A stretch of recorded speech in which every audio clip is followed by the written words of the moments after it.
Bonsoir tout le monde, j'espère que vous allez bien. Aujourd'hui, on a vu un derby catalan, purement catalan, il faudrait le dire. D'un côté, nous avons eu une équipe qui bataille pour le maintien et de l'autre côté, on a une équipe qui bataille pour la Champions League, qui est le FC Barcelone, et de l'autre côté, l'Espagnol de Barcelone. Le match n'était pas mauvais, ça il faut le dire. Le match n'était pas mauvais, il était beau. Moi, je pense plutôt que ce match était beau, mais il y a eu beaucoup d'erreurs sur lesquelles les deux équipes se sont... En fait, les deux équipes ont bénéficié des erreurs. Il ne faut pas mentir parce que tu vois, dans un match, Pedri te sort un but à 1 minute 21 secondes. Tu te dis que bon, ça y est, la machine a pris... ça, c'est parti pour un 4-0. Et puis, tu vois l'Espagnol de Barcelone qui te met un but à la 40e minute. Et c'est pas un mauvais but, c'est un très beau but déjà. Et j'ai remarqué que toi, Ter Stegen, tu as l'habitude déjà de prendre de très jolis buts. Tu prends déjà de très jolis buts, chose qu'avant tu ne prenais pas. Tu prenais plutôt des buts de gag, mais aujourd'hui j'ai l'impression que tu prends de très jolis buts. Il faut t'améliorer. Il faut t'améliorer, sinon ça va bader. Ça va bader parce que on dit qu'on ne met pas le cœur, mais moi, je vais commencer à mettre le cœur. Bon, déjà, c'était un beau match. Il faut rappeler, tu as un Raúl de Tomás qui crucifie le Barça en deuxième période, pratiquement à la 62e minute, 65e, je ne sais plus trop. Après un but refusé de Gavi à la 59e minute déjà. Si je pense que le but qu'on a refusé à Gavi, c'est le but qui a tout changé. D'un côté, tu vois un Barça qui croit avoir pris l'avantage sur l'Espagnol de Barcelone et on refuse le but. Et derrière, Raúl de Tomás surprend André Ter Stegen. Bon, déjà, il y a eu beaucoup de choses à retenir. Il y a eu beaucoup de choses. Un Barça qui, on voit, il y a l'envie de gagner, il y a l'envie d'aller de l'avant. Et de l'autre côté, on voit encore certaines petites lacunes. Je pense que Busquets, c'est vrai, tu fais de belles prestations, mais il y a des moments où il faudra absolument que l'amitié qui s'y trouve entre Xavi et toi, qu'on mette un peu ça de côté. Xavi, si tu continues à faire cela, moi, je vais te mettre de côté. Je vais te remplacer. Parce que, Busquets, un, tu es lent. Deux, j'ai l'impression qu'on a compris ton style de jeu, tu deviens bloqué. Le cerveau, quand c'est verrouillé là, les pieds là, tu ne sers plus à rien. Moi, je pense que il faudrait absolument que Xavi trouve le remplaçant de Pedri, de Busquets déjà. Et je pense que le remplaçant de Busquets s'y trouve déjà au Barça, mais j'ai l'impression que c'est le manque de confiance qui fait en sorte que on ne laisse pas peut-être De Jong en jouer à numéro 6 et faire jouer Nico et Pedri. Bon, c'est la petite chose, c'est la petite remarque que moi j'ai eu à faire dans ce match.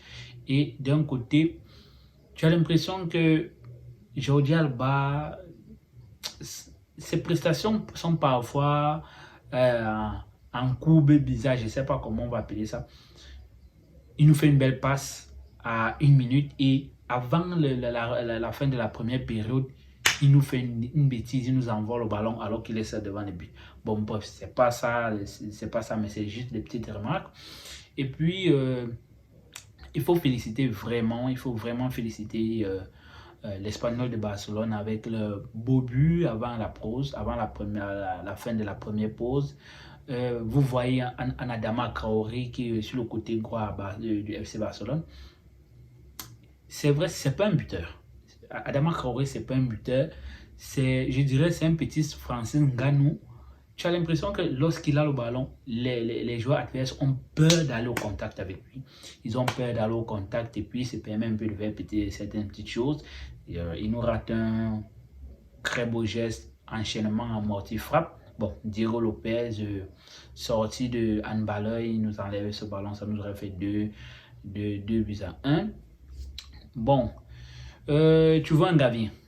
Déjà, Gavi, tu as l'impression vraiment que lorsqu'il joue au ballon, tu as l'impression qu'il est dans son salon. Tu as l'impression qu'il est dans son salon en train de jouer à la tisse. Et puis sa maman vient lui dire, Gavi, arrête de faire ce genre de choses au salon, on ne joue pas au salon on ne joue pas au ballon au salon. Et puis, il a vraiment mis il a vraiment mis Alex Vidal en difficulté. Ça, je l'avoue. Alex Vidal a compris aussi qu'avec Gavi, il ne faut pas aller au corps à corps. Si tu veux au corps à corps avec Gavi, il te met mal à l'aise. Et j'ai l'impression que il est susceptible que ce petit gagne le Golden Boy de l'année à venir parce que la prestation de Gavi est à féliciter. C'est un fameux crack, c'est un joueur vraiment à qui il faudrait apporter beaucoup de soutien et encore apporter beaucoup d'amélioration. C'est vrai déjà qu'il est au top de sa forme, moi je dirais qu'il est au top. Juste à 17 ans, il est phénoménal en fait. Parce que lorsque moi je vois Gavi jouer, j'ai l'impression de voir du Michael ici en lui. Tu vois, c'est un petit, lorsqu'il perd la balle, il veut récupérer et il met tout le cœur. Il met le cœur quand lui perd le ballon. Donc, la première mi-temps n'était pas mauvaise. Elle était vraiment très intéressante. Il y a eu beaucoup de balles ratées de la part du Barça face au but de Diego Lopez. Et puis en seconde période, vous voyez, on a Ronald Araujo qui sort et on met Eric Garcia. Et encore Eric Garcia. Eric, s'il te plaît, je t'en supplie, pardon. Nous, on va aller en Champions League. J'ai l'impression que chaque fois que tu ancres, il y a toujours quelque chose de bizarre qui se passe. Chaque fois que tu commences, il y a quelque chose de bizarre qui se passe. Gars, tu étais catastrophique. Tu es perdu, tu es garé en disant, on dirait un lézard en pleine ville. C'est quoi? Si tu ne veux pas jouer, dis que tu ne veux pas jouer. Oh là là.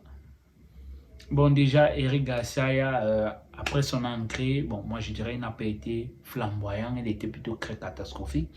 Ce qui prouve le but de Raúl de Tomás, qui surprend Ter Stegen, et puis l'Espagnol de Barcelone ferme la cage. Il ferme la cage, il joue la défensive, espérant gagner le match.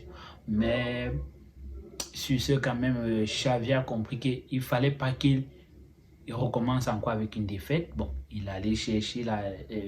peut-être, je dirais, il cherchait déjà le nul. Bon, il a fait ancrer pratiquement Pierre-Emerick Aubameyang, il a fait ancrer Dembélé, il a fait ancrer Luc de Jong.